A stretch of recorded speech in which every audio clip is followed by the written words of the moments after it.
Today is Friday of the second week of Lent. Lent, we are told, is the season of guilt and shame. But why? Have you sinned so badly that you need 6 weeks to repent? I posed you these questions last week. Trivializing sin, especially sexual sin, and then obsessing about it, as Catholicism tends to, robs real sin of its proper moral force. At the other extreme, pretending that no act is sinful, especially sexual sin, and then doing plenty of it, as the culture tends to, leaves unrestricted a corrosive force that eats away at our culture's well-being. If we want to reform the Church by bringing reformation to our parish, we need to take serious sin seriously, to call out sin and sinners in a way that calls sinners and our culture to new life and newfound freedom. So, look at your world and name the sin that you see. What about rape, unjust imprisonment and execution, and child abuse? Yes, of course. What about influence peddling to ensure one's children's admission to college? It's illegal, but is it a sin? What about lobbying for favorable tax laws that create record-breaking inequitable distribution of income? It is legal within certain limits, but is it sinful? What about tenants failing to turn over the produce of the land to the owner, as in today's gospel? It is illegal, but is it a sin?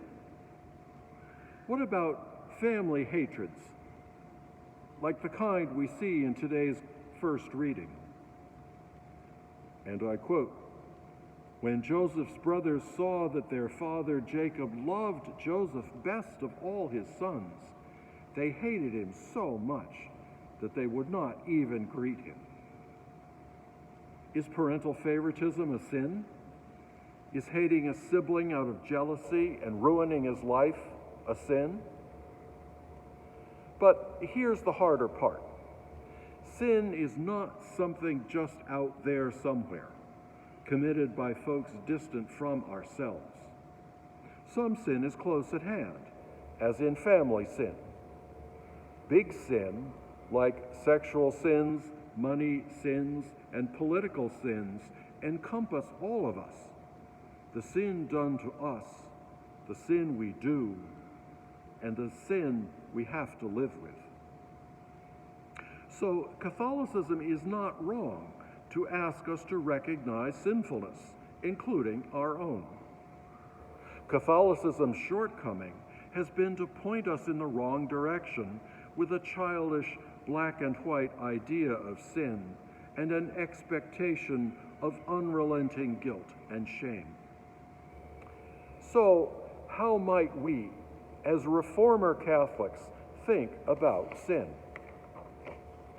First, we can remember that sin is much more than a list of acts, frequencies, and time frames. It is an encompassing reality.